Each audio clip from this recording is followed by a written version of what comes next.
E é sobre isso que eu quero falar essa noite, da fonte da nossa verdadeira paz. Durante esse mês, nós vamos falar sobre como ter paz durante adversidades, problemas, coisas inesperadas.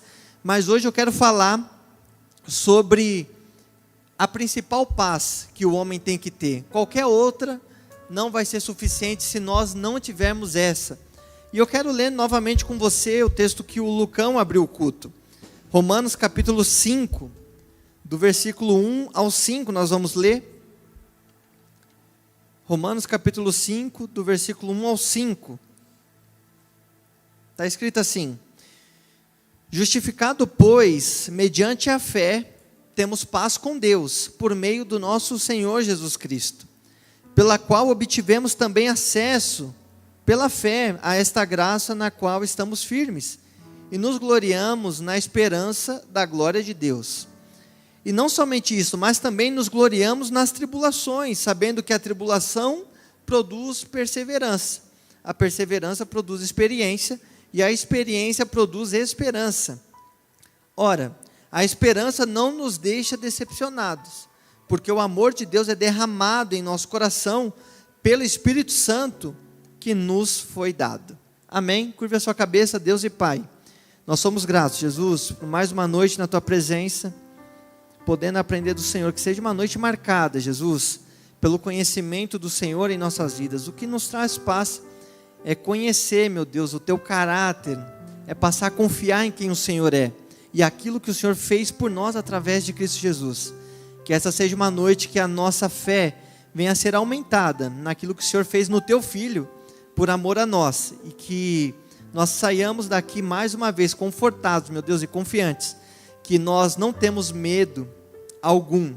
Nós não podemos ter medo em relação ao Senhor, porque o Senhor é um Deus que nos ama e nos aceita. Nós não temos medo de um Deus que só tem paz e amor para nos dar aqueles que são aceitos pelo Senhor. Nós te damos graças e te pedimos que o Senhor continue falando conosco em nome de Jesus. Amém. Irmãos, quando a gente fala de paz, né, no mundo hoje, você fala assim, olha, eu estou em paz, o mundo fala muito sobre isso, né? Não, eu só quero paz, paz é o que verdadeiramente importa. E eu fui e procurei no Aurélio, no dicionário mais famoso que a gente tem, e o Aurélio vai dizer que paz é um estado de calma, de harmonia, de concórdia, de tranquilidade, de ausência de guerra ou de conflito, anulação das hostilidades entre nações, normalmente estabelecidas por acordo de amizade. Isso é muito da paz do mundo. A paz do mundo vai dizer que você tem que estar bem com o seu próximo. Isso não é errado, mas isso é uma parte da verdade. A paz do mundo, ela vai dizer assim, olha, você quer ficar bem? Compre uma casa na praia. Cara, você vai acordar, você vai olhar para o mar, vai te dar uma sensação de paz. É verdade. Ah não, eu preciso de paz, eu preciso dar uma viajada. Então aí você viaja, vai conhecer um lugar novo, e aquilo te traz uma sensação de paz. Ou você pode ser aquela pessoa que fala assim, não, eu prefiro o campo, eu prefiro uma casa na chácara, porque eu abro a janela, eu ouço os passarinhos cantar, e aquilo me traz paz. Não é errado, mas essa paz é uma paz que ela passa. Chega em determinado momento que você vê que ela não é suficiente.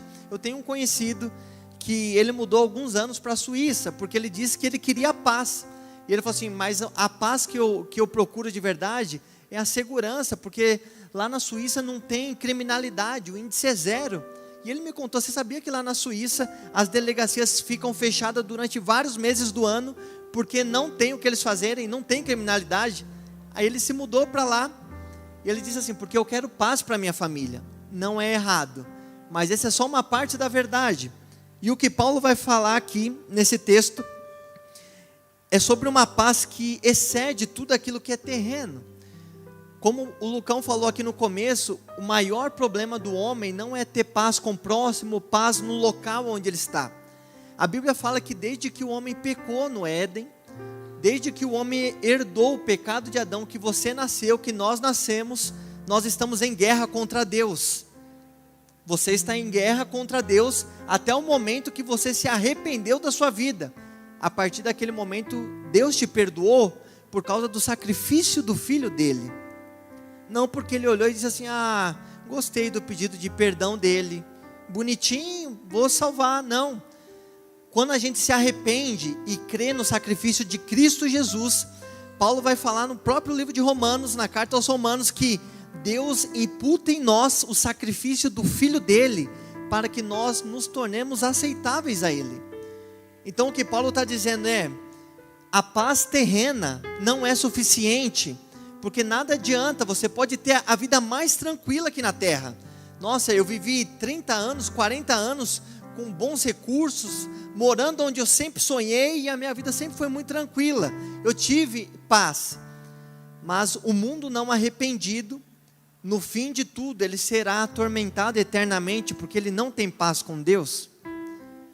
E o que Paulo vai falar então aqui, nesse primeiro versículo é, justificado pois, então, mediante a fé, nós temos paz com Deus por meio de quem? De nosso Senhor Jesus Cristo. Ele está dizendo o seguinte, vocês viviam uma vida toda errada, uma vida cheia de dificuldades, era todo bagunçado. Irmão, lembra de você, antes de Cristo, como que era a sua vida? Você lembra disso? Era uma bagunça, é assim ou não? Fazia uma tanta de coisa errada, e onde você podia, você levava vantagem, e aquela bagunça toda, até que um dia o Espírito Santo resolveu se manifestar no seu coração. Não foi você que escolheu a Deus, Deus te chamou. E isso a gente aprende com o próprio Paulo. Ele vai dizer assim, olha, você foi escolhido por Deus, porque Efésios vai dizer, vocês estavam mortos nos seus delitos e pecados. Não tem como um morto se ressuscitar, irmão. Você nunca vai ver um morto colocando a mão sobre a própria cabeça e falar assim, ressuscita. O que Paulo está dizendo, olha, vocês foram justificados porque alguém acendeu algo no seu coração, e esse alguém é o Espírito Santo, até que um dia você falou assim, olha, eu preciso me arrepender da vida que eu levo, e acreditar em Cristo Jesus. A partir desse dia, então, você foi justificado, e por meio de Cristo Jesus, então, agora você pode ter paz com Deus. Só que o mundo vai dizer coisas que são totalmente contrárias. Ele vai dizer, olha, você quer ter paz de verdade? Como é que está a sua vida financeira? Como é que estão os seus negócios? Como é que está o seu network? Porque se isso estiver bem, aí você vai dormir em paz. Ou tem pessoas que vão dizer assim, olha, eu não estou em paz. Por que você não está em paz? Porque as coisas estão acontecendo, está dando tudo errado. Você vê aí o que está acontecendo, o imposto sendo colocado, e a pessoa perde a paz. E você percebe que nesse texto, Paulo, em momento algum, vai falar de nada que é terreno. Ele vai falar assim, a verdadeira paz está em você reconhecer a vida que você leva longe de Deus. A partir do momento que você acredita em Cristo, você se arrepende, então você crê no sacrifício dele, agora não existe mais um Deus que é irado com você, que é irado comigo. Irmão, isso é a verdade do Evangelho, e uma das principais verdades que o Evangelho fornece. O homem sem Cristo, ele está condenado. O homem em Cristo, ele está em paz com Deus. A partir dessa vertente, que agora você tem paz com Deus, e Deus tem paz conosco, aí Paulo vai começar a desenvolver sobre a vida que a gente leva nessa terra, sobre tribulação, mas ele começa dizendo assim, olha, o principal você já tem, você tem paz com Deus, por que você está perdendo, né, o prazer de viver, sendo que com aquele que você mais precisa, você já tem paz, e tem tanta coisa terrena te tirando a paz. Então no versículo 2 ele vai dizer, olha, pelo qual obtivemos também acesso pela fé a esta graça na qual estamos firmes, e nos gloriamos na esperança da glória. Versículo 2, pelo qual obtivemos também acesso. Paulo está dizendo assim, olha, agora que nós somos pessoas que nos arrependemos, que temos fé, agora nós temos acesso a Deus a qualquer momento. Por que você está se desesperando, perdendo a paz? Sabe, eu trabalhei durante vários anos na administração pública, irmão, e tem algo na administração pública que eu nunca vou entender. Para você comprar uma caneca, vai demorar 1 ano, talvez 2, no mínimo 6 meses, que é uma papelada. Se é errado, se é certo, eu não sei. Eu sei que poderia ser mais ágil. Você quer comprar uma caneca dessa aqui, é uma burocracia. Não, você vai fazer um edital, do edital você vai especificar, e aí você vai ter que lançar o edital, é uma burocracia. Você percebe que o Criador do universo, ele não é burocrático. A partir do momento que você se arrepende, Paulo diz, pela qual agora você tem acesso. Ele não fala assim, olha, você quer entrar na minha presença? Tem um monte de regra, um monte de coisa. Não, você arrependeu, você tem fé. Então, a qualquer momento você pode ter paz, porque você tem acesso. Você está entendendo o que Paulo está falando? No momento de maior luta da sua vida, de maior dificuldade, você não precisa fazer um requerimento pedindo para o advogado da união liberar o seu processo. Você se coloca de joelho que você vai falar com o dono da paz. Então ele começa desenvolvendo, e Hebreus 4,16 vai dizer o porquê que a gente pode desfrutar dessa paz. Porque Jesus Cristo abriu o caminho para que possamos ter acesso, para entrar com ousadia na presença de Deus. Então o que nós podemos aprender quando nosso coração está doente?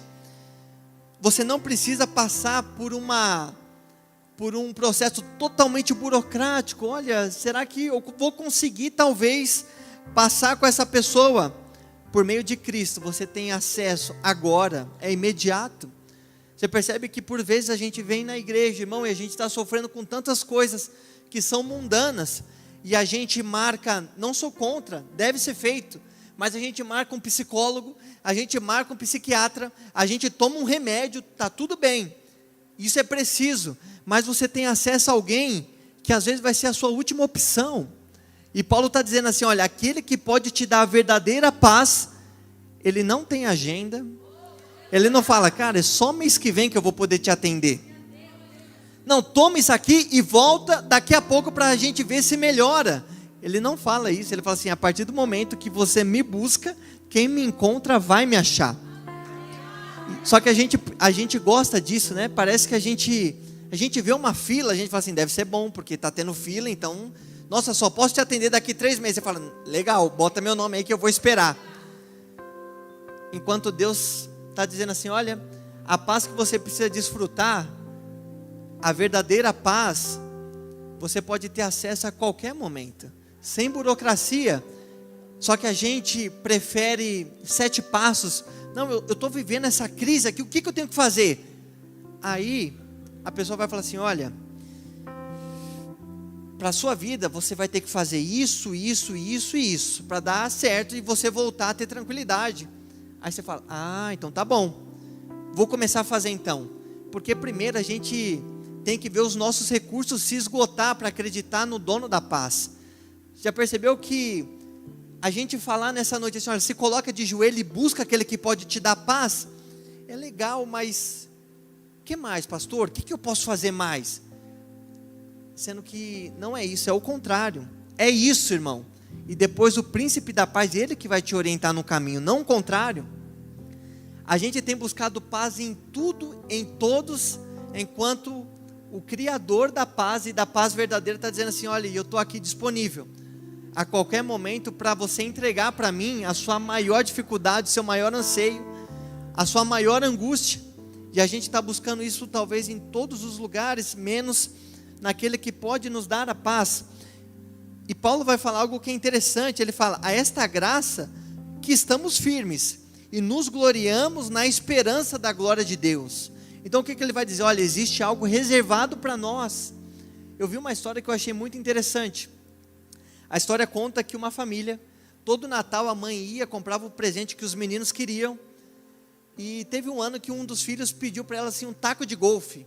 Falou assim, olha, eu quero jogar golfe e tudo mais, e ela foi e embrulhou o taco de golfe, e ele passava pela árvore de Natal, quem nunca, né, irmão, falava assim, acho que esse aqui é o meu, né, a gente passa por isso, lá em casa eu lembro, quando eu pedia algo para minha mãe que ela conseguia dar, eu olhava pela embalagem, você já fala assim, isso aqui é meu.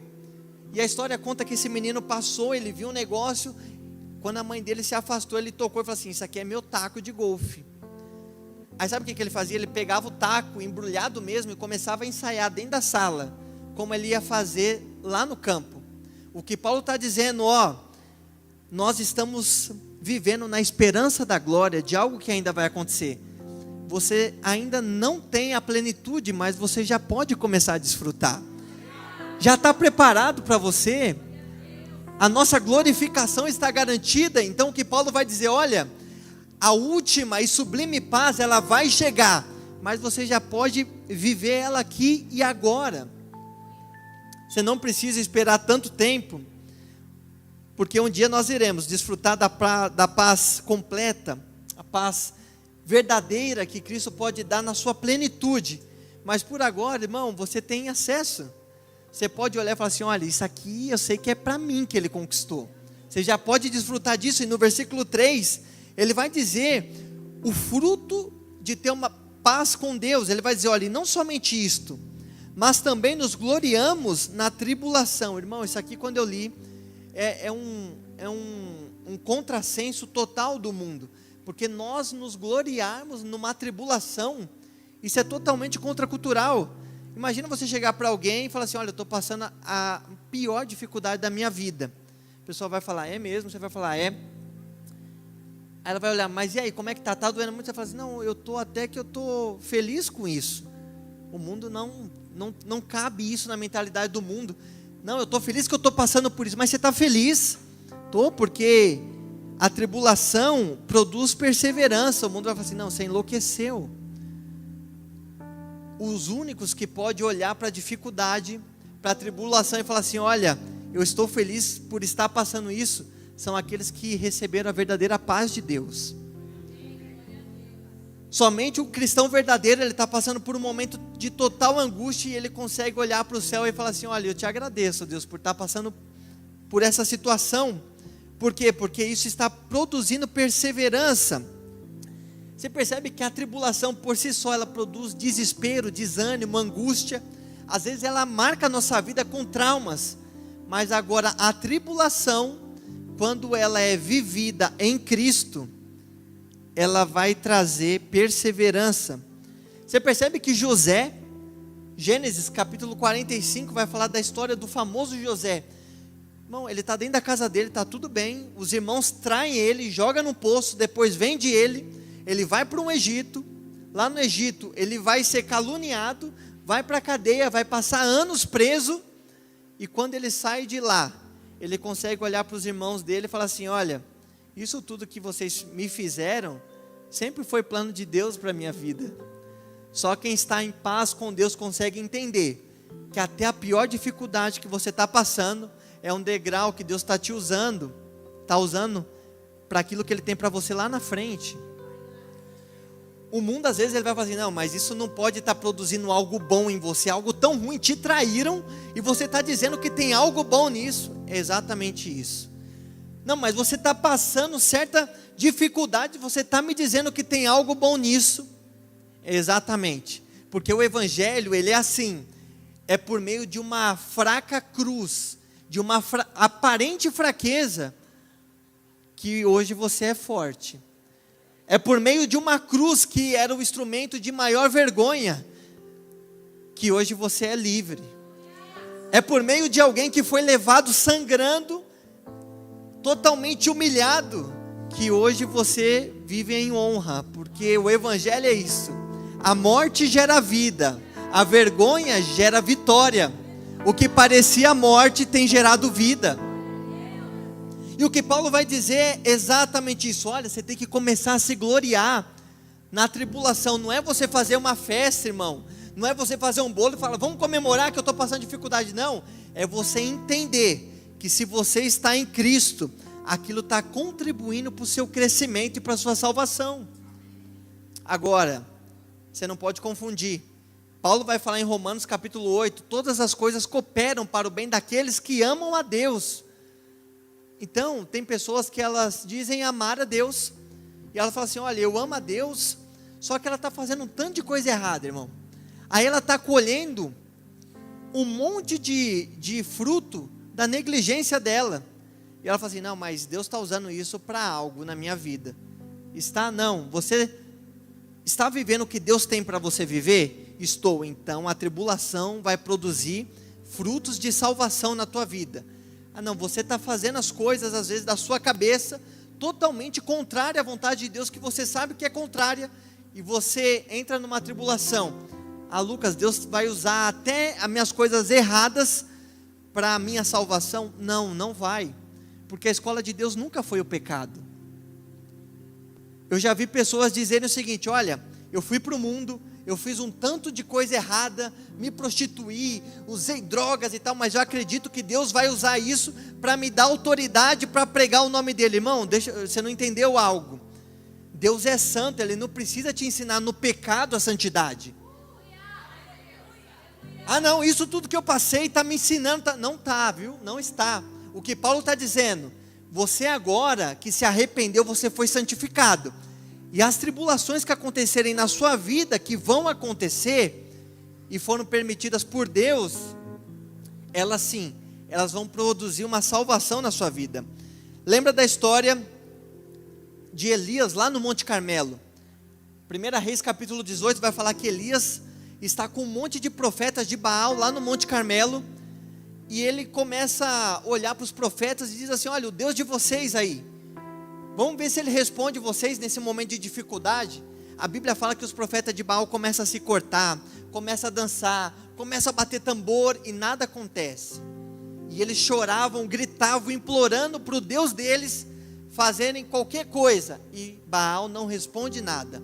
Elias, no meio daquela dificuldade toda, daquela pressão, igualzinho os profetas de Baal estavam vivendo, ele fala assim: olha, Senhor, prova para eles agora que o Senhor é o Deus na minha vida. A Bíblia fala que cai fogo do céu e começa a consumir tudo aquilo que Elias estava oferecendo, e mata todos os profetas que eram inimigos de Deus. Sabe qual que é a sua diferença para o mundo? É que no momento da sua luta, existe um Deus que se levanta por você. O mundo, ele vai ficar se sacudindo, vai passar por dificuldade igual, e ele vai ficar naquilo, se corta, tenta fazer algo para chamar a atenção, e não vai ter quem vai responder ele. Agora você está aqui, você está em paz com Deus, você é arrependido, você acredita no sacrifício do Filho dele, então você pode até passar por dificuldade, e vai passar, mas na hora que você se colocar de joelho e levantar sua mão, existe um Deus que, se precisar cair fogo, cai fogo, se precisar cair água, vai cair água, se a terra precisar gerar o que nunca gerou, vai ser gerado. Essa é a diferença. Ter paz com Deus, então, não garante uma vida livre de problemas. No entanto, é o que vai te manter firme em tempos difíceis. Quando você olha para o céu e você consegue entender que você não tem motivo para ter medo de Deus, então agora você passa a ter paz com Deus. Existem pessoas, irmão, infelizmente, que está dentro da igreja e ela tem medo de Deus. Nossa, será que Deus vai pesar a mão? Será que Deus vai me matar por causa disso? Deus vai me punir?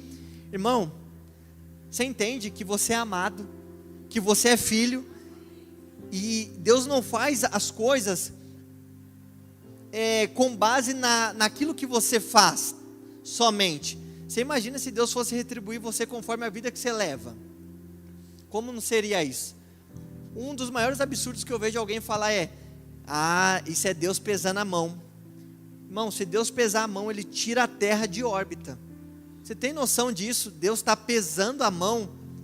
Não, o que Deus está fazendo, Ele está te ensinando por meio da tribulação.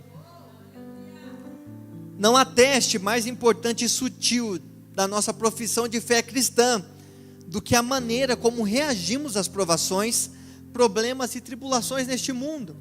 Você quer saber se uma pessoa é crente de verdade? Olha para o momento de dificuldade da vida dela, como é que ela está agindo, como ela está reagindo.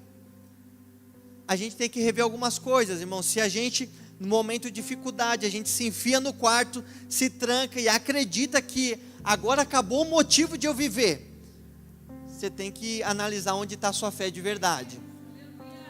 Isso pode acontecer, mas é um alerta que você tem que olhar e falar assim: olha, em quem eu verdadeiramente tenho crido? Será que eu estou olhando para Deus e eu tenho a convicção de que a provação faz parte da minha vida e ela está produzindo algo bom em mim, para a minha salvação?